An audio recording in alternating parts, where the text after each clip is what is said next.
Assalamualaikum warahmatullahi wabarakatuh. Selamat pagi. Oke, tadi kita udah opening ya di grup. Nah, jadi pada pertemuan kali ini seperti biasa, Ibu akan memberi pengantar dulu ke kalian sebelum masuk ke tugas. Karena ini kan kita pada pertemuan ini sudah masuk kepada kompetensi dasar 4.4, yaitu menulis cerita sejarah pribadi dengan memperhatikan kebahasaan. Nah, kemarin kan di minggu kemarin Ibu sudah menjelaskan kalian menganalisis kebahasaan cerita atau novel sejarah.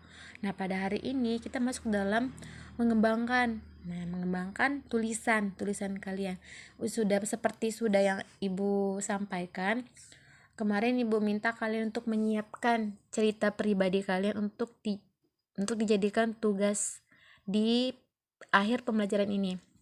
Nah, jadi harapannya untuk pembelajaran hari ini, setelah mempelajari materi ini, kamu diharapkan mampu yang pertama menyusun kerangka novel sejarah berdasarkan peristiwa sejarah. Yang kedua, mengembangkan kerangka menjadi novel sejarah. Nah, jadi karena Ibu mintanya kemarin cerita pribadi kalian, jadi hari ini kalian membuat cerita pribadi kalian. Nah, menyusun kerangkanya, terus kemudian mengembangkan. Dalam menyusun kerangka ini maksudnya adalah kalian tentukan dulu ide, inspirasi kalian dalam ceritanya kalian mau apa, temanya apa. Misalnya, Bu, saya ambil temanya dari pendidikan karakter aja deh, Bu. Misalnya contohnya mandiri ya. Nah, di dalam cerita kalian mandiri itu yang seperti apa? Gitu. Ekspektasi kalian. Cerita sejarah kan berarti suatu kenyataan yang benar-benar kalian alamin gitu. Kalian alamin, tapi boleh juga kalian imajinasikan sedikit gitu. Walaupun itu merupakan cerita sejarah kalian, tapi boleh kalian imajinasikan. Yang penting sebagian dari cerita itu benar-benar kalian alami. Nah, itu dimaksud ke dalam yang namanya rekon pribadi kemarin. Nah, jadi nanti nanti kalian kembangkan ceritanya mau seperti apa. Nah, di dalam pengembangan ini, pada langkah sebelumnya kalian tentuin dulu temanya apa, bagian tokohnya siapa, terus waktunya kapan kejadiannya, tempatnya di mana, kemudian kejadiannya seperti apa. Nah, baru kalian implementasikan ke dalam bentuk suatu cerita. Nah, karena ini kan cerita kalian ya, jadi kalau cerita kalian pasti kalian tahu tokohnya siapa, tentu tokoh utamanya kalian. Nah, terus tambahin lah tokohnya siapa yang juga ikut saat itu mengalami suatu kejadian yang kalian alamin. Bisa jadi orang tua kalian atau teman kalian atau siapa aja gitu yang pada saat itu benar-benar mengalami sama-sama dengan kalian.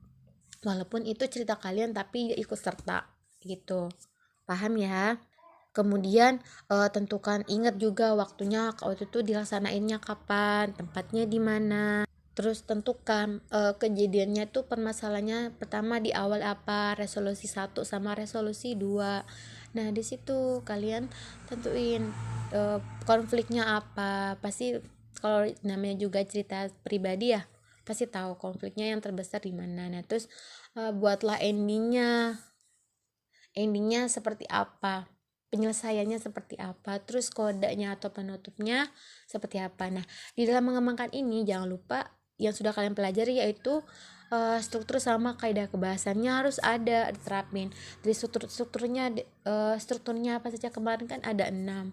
Nah, di situ kalian letakin di dalam cerita itu resolusinya seperti apa, terus konfliknya seperti apa, akhirnya seperti apa, kejadian peristiwanya seperti apa.